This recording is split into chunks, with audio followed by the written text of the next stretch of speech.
I've cried more in the last week than I cried in the previous 2 decades combined.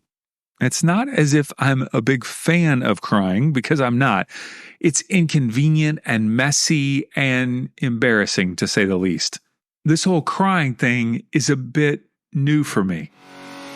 Welcome to the Start My Next Chapter podcast, where David and Mandy help you navigate significant life changes and rewrite the story of your life, feeling empowered, confident, and clear about what you truly desire. It's time to release what no longer serves you and start your next chapter. Back in 2008, I was burned out as a pastor and just as a person, and I hit rock bottom. I made some unhelpful and unhealthy choices, and I ended up getting a brain scan through the Amen Clinic, founded by Dr. Daniel Amen. He's the author of Change Your Brain, Change Your Life. And in the process, I got an inside look at my brain function, and I was prescribed an antidepressant and an anti-anxiety medication, both of which transformed my life for sure. They took the edge off and gave me a fighting chance to have a more positive outlook on life. And they also helped slow down my brain, allowing me to be more present in relationships and not constantly focused on work as an outlet for all that anxious energy. And the result was I really only experienced two primary emotions: peace most of the time, and then irritation from time to time. How much irritation depends on who you ask. Frankly, I have always emotions to be a bit inconvenient.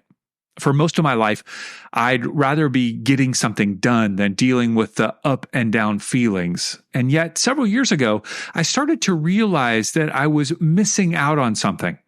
I was peaceful, but not joyful. I didn't feel love or sadness, or much of any other emotion. And so I wanted to start feeling again, because I knew that I was missing out on an important aspect of my human experience.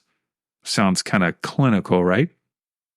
Well, though I'm not sure the timing was exactly perfect, I went to my doctor during my divorce, and I got his help weaning off 2 antidepressants that I was on by this time. And I also had the support of my therapist at the time as well. I had some physical side effects, and so it took me quite a few months to get off of them. But I've been off of these 2 antidepressants now for almost 2 years now. And simultaneously, I started going to a neo-emotional release practitioner. And the combination of this new therapy and the elimination of the antidepressants opened up a floodgate of emotion.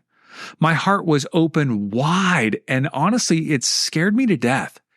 Yeah, let's get off these meds and feel all the good emotions. Yeah, but how about let's feel all the tough ones first? Because my heart had been closed for so long, when I opened it up, I felt like a walking wound. Even the slightest breeze felt like this stabbing pain. Now, I was intentionally exploring some deep pain in my life, both from childhood and more recently, and that's when the tears finally came. For months, my tears felt like they were just flowing from a faucet that somebody forgot to turn off. I would think about my old life as a family of 4, and I'd start crying. I would look at my dead dog's Instagram, and then I would start crying. I'd feel insecure about anything and everything and start crying.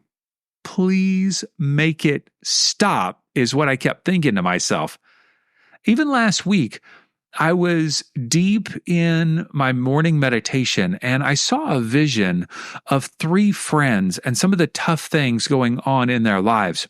And later I came home and I started sharing about it with Mandy, and I just erupted in tears.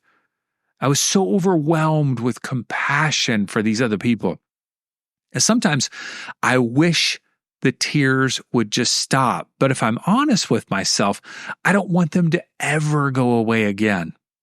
To me, the tears mean that I'm being honest about what's going on inside of me, and I'm willing to finally feel it, not just push it down and ignore it, hoping that it would go away.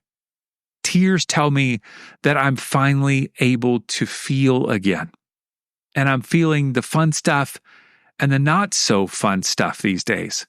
I can feel love and joy, sadness and pain, impatience and hope and grief, and sometimes all in the same day.